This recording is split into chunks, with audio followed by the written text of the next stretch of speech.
जय हिंद दोस्तों, आप सभी का स्वागत है आपके अपने सैनिक वेलफेयर यूट्यूब चैनल में। दोस्तों, भारतीय सेना का एक अधिकारी जिसने 26/11 आतंकवादी हमले की घटना घटने से पहले ही जानकारी दे दी थी, लेकिन तत्कालीन भारत सरकार ने उस अधिकारी को ही आतंकवादी घोषित कर अरेस्ट करवा लिया। उस सैन्य अधिकारी ने अपने ऊपर लगे इस घिनौने अपराध के खिलाफ कोर्ट का दरवाजा खटखटाया और कोर्ट से जब वो बरी निकले तो भारतीय सेना ने उनके प्रमोशन का रास्ता साफ कर दिया। इस पूरी घटना का खुलासा एनएमएफ न्यूज चैनल पर एक वरिष्ठ पत्रकार पंकज प्रसून जी ने किया और ये इन्फॉर्मेशन मैं आपके साथ पहले भी एक बार शेयर कर चुका हूं, और आज जब ये सारा सीन खुलकर साफ हो गया है तो मैं आपके साथ वो इन्फॉर्मेशन, वो इन क्लिप एक बार पुनः आपके पास शेयर कर रहा हूं, जरा आप वो सुने। कर्नल पुरोहित की जो कहानी है ना, वो किसी भी सस्पेंस थ्रिलर मूवी से ज्यादा इंटरेस्टिंग है। इस देश में जिन लोगों को पता नहीं है, मैंने पत्रकारिता की थी उसी वक्त जब मैं मुंबई में था। ये सारा घटना हुआ था, मैं दादर के उसी शिवाजी पार्क के आसपास रहा करता था जहां ये कर्नल पुरोहित रहते हैं। जरा सोचिए कि एक ऐसा व्यक्ति जिसकी 13वीं रैंक थी आईआईटी में, 13th, उसने वो आईआईटी को छोड़ा और उसने ग्राउंड वर्कर बनना स्वीकार किया इंडियन आर्मी में। मिलिट्री इंटेलिजेंस जो है वहां पे ये काम करते थे और अपने पूरे जीवन को इसने खतरे में डाला। तीसरी पीढ़ी के ये सैनिक हैं, इनके पिताजी, इनके दादाजी सब सैनिक हैं और कट्टर देशभक्त आदमी। जनरल रावत उस वक्त इंडियन मिलिट्री इंटेलिजेंस के हेड हुआ करते थे। एक फिल्म आई थी बेबी, अक्षय कुमार की, आपने देखा?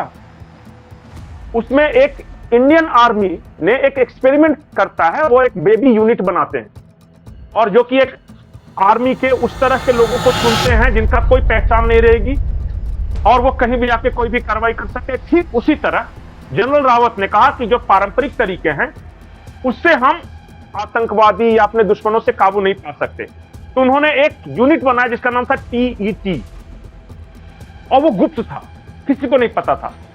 नाम इस तरह टेक्निकल इंटेलिजेंस लिखा है ताकि किसी को पता नहीं चल सके कि वो एग्जैक्टली काम क्या करती है। और उसमें पूरे इंडियन आर्मी के सभी विंग से, नेवी से, एयरफोर्स से और आर्मी से चुन के कुछ सिलेक्टेड लोगों को निकाला और कहा कि आज के बाद से तेरी कोई पहचान नहीं और कल को तू मारा भी जाएगा तो इसका कोई तुझे शहादत नहीं मिलेगा, कुछ नहीं मिलेगा। अगर तैयार हो तो बताओ, लेकिन तुम्हें काम करना है मां भारती के लिए, भारत माता के लिए। अब उसमें से कर्नल श्रीकांत पुरोहित का चयन हुआ था और इनको सिर्फ एक आदमी को रिपोर्ट करना था, जनरल रावत को, और कोई बीच में नहीं। ये आदमी अपने पूरे परिवार से कट ऑफ होके मिलिट्री इंटेलिजेंस के लिए काम कर रहा था। ये आतंकियों के गैंग में शामिल हुआ, पूरे पता लगाया उसने।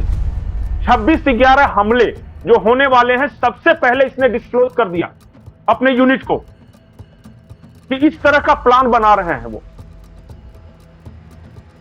उसके पहले जैसे ही इसने अपने मिलिट्री यूनिट को बताया तो चूंकि इतनी बड़ी घटना होने वाली थी, खबर की गई सरकार को, देश के गृह मंत्री थे पी चिदम्बरम। अचानक, चूंकि देखिए इन लोग उस वक्त आर्मी में, सिविल ड्रेस में, मतलब गुमनाम जिंदगी जी रहे थे, काम भले आर्मी के लिए कर रहे थे, इंडिया के लिए कर रहे थे। तो उस वक्त हेमंत करकरे थे एटीएस के चीफ। चार्जशीट की पेज नंबर 46-47 में लिखा हुआ है कि मुंबई एटीएस ने इनके घर पे RDX रखा, उस घर पे जहां ये नहीं रहते थे, मुंबई में। ये कब प्रूफ हुआ है? और ये चार्जशीट में है, जो कोर्ट में, ये मैं कुछ भी अपने मन से नहीं बोल रहा हूं, ये कोर्ट में प्रूफ हुआ है वो बता रहा हूं। और ये बताया कि ये जो RDX है पाकिस्तान से आया था, जो कि मिलिट्री के पास जब्त था, वो RDX मालेगांव ब्लास्ट में इस्तेमाल हुआ। और बताया गया है, कोर्ट में बाकायदा प्रोसीडिंग्स है कि इनको किसी तरह, चूंकि इनके भी नेटवर्क थे, पता चल गया कि इनको बुरी तरह फंसाया जाना है। ये आदमी अपने बनियान में और हाफ पैंट में घर में जो बोरी होती है ना, उससे अपने घर की सफाई कर रहा है और उस वक्त इसको जाकर दबोच लेते हैं और कहा यह जाता है कि यह सबूत नष्ट कर रहा था अपने घर में। और उसके बाद अरेस्ट होने के बाद कैसे टॉर्चर किया गया, मिलिट्री लैंग्वेज में उसको चाइनीज टॉर्चर बोलते हैं, उसके बारे में विस्तार से नहीं बताऊंगा। सिर्फ इतना बताऊंगा कि नाक में करंट, कानों में करंट, इनकी बेटी को कहा जाता था कि तुम्हारे सामने रेप करूंगा। तुम्हें सिर्फ एक बात कहना है कि योगी मोदी का नाम लेना है और आरएसएस चीफ मोहन भागवत का नाम लेना है कि उनके इशारे पे तुमने किया था। और बहुत तरह से टॉर्चर किया। एक मेजर उपाध्याय हैं और उन्होंने पूरा एक इंटरव्यू दिया है, बोला कि अगर कर्नल पुरोहित की जगह पे कोई भी होता हार्ड मांस का इंसान तो वो टूट चुका होता, वो खत्म हो गया होता। मतलब कि मारते थे, इनको पीटते थे टीएस वाले। जब मारने वालों का हाथ टूट जाता था तो वो गर्म पानी में अपना हाथ डालते थे ताकि नसें ढीली हो, और फिर जब होता तो फिर इनको मारते थे। पूरे कपड़े उतारकर इनके साथ ये टॉर्चर किया गया। मतलब पिलास देखते हैं, इनकी उंगलियों के नाखून पकड़ के उससे खींचा जाता था। ये कर रहे थे उस वक्त। क्यों? ये आदमी आज तक मालेगांव गया नहीं। और सबसे बड़ी बात, इनके जो 2 स्पाई थे आर्मी में, उन दोनों को को-एक्यूज्ड बनाया गया। बताया जाता है कि इनको इस बात की सजा मिली थी कि इन्होंने कैसे अपने यूनिट को मुंबई अटैक के बारे में पहले खबर कर दी। और बताया यह गया कि मालेगांव से बोले कि उस पूरे आर्मी में किसी जो भी जिनको एक्यूज बनाया कभी ना मालेगांव गया, ना कुछ मतलब नहीं, सिर्फ इस एक आरोप में। और आर्मी ने खुद इसकी जांच की कि क्या कर्नल श्रीकांत पुरोहित ने कुछ गलत किया। सारी रिपोर्ट कहती है कि यह कहीं था ही नहीं उसमें। यह एक मिशन पे काम कर रहा था, देश में आतंकियों के नेटवर्क को ध्वस्त करने का मिशन। और इसके पास जितनी जानकारी थी आतंकी नेटवर्क के पास, भारत में किसी के पास उतनी जानकारी नहीं थी। इसलिए इस आदमी को पकड़ के 70 साल सारा कुछ किया गया। बाद में आर्मी की कोर्ट में, बाकायदा सारे कोर्ट में ये बाइज्जत बरी हुए और इनके नाम पे भगवा आतंकी एक थ्योरी गढ़ी गई जिसमें साध्वी प्रज्ञा, मेजर उपाध्याय, श्रीकांत पुरोहित सब थे। सारे के सारे बाइज्जत बरी हुए और इंडियन आर्मी ने हमेशा इनका साथ दिया। कहा कि पॉलिटिकल मास्टर्स के इशारे पर मुंबई एटीएस जो है वो जानबूझकर इनको प्रताड़ित कर रही है, क्योंकि आर्मी को पता था ना कि मेरा कैसा है, इस देश में एक देशभक्त के साथ क्या क्या हो सकता है। और शायद इसीलिए सोशल मीडिया पर ट्रेंड कर रहा है कि वंस अ देशभक्त ऑलवेज अ देशभक्त। सुबह मर जाएगा ये आदमी। ये जब जेल से आए 17 साल, तो लोगों ने कहा कि किसी तरह के आप में क्रोध है इस देश के सिस्टम के प्रति। तो उन्होंने कहा कि सच्चाई यह है कि मुझे फंसाया गया, लेकिन अगर मेरे खून के आखिरी कतरा भी अगर मां भारती के काम आ सकता तो मैं कुर्बान होता, लेकिन अपने यूनिट के बारे में कुछ नहीं जानकारी दूंगा मैं।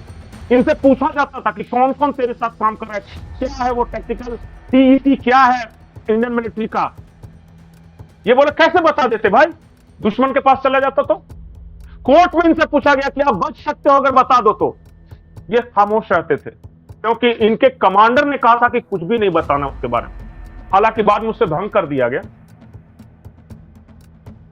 यह है कर्नल श्रीकांत पुरोहित की कहानी। अभी इनको लेकर भारत के इतिहास में पहली बार ऐसा हुआ है कि जिस दिन 11 बजे कोर्ट का फैसला है और उसी दिन इंडियन आर्मी ने इन्हें ज्वाइन करवाया और साउदर्न कमांड में इनकी तुरंत पोस्टिंग हुई।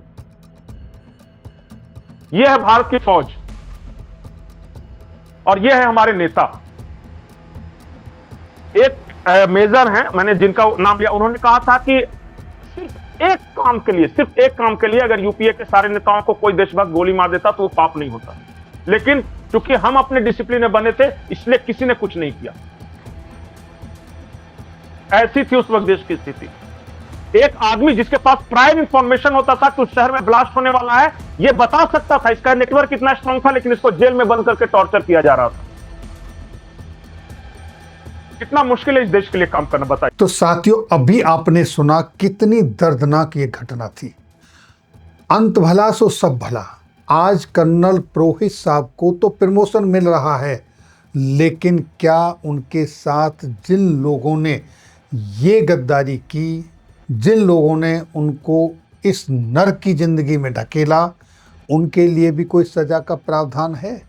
क्या उनको भी इसके लिए कोई सजा मिलेगी? इसके ऊपर आपके क्या कमेंट्स हैं, जरूर लिखना। फिर मिलेंगे आपके वेलफेयर से जुड़ी किसी अन्य जानकारी में अगली वीडियो में। तब तक के लिए जय हिंद, जय भारत।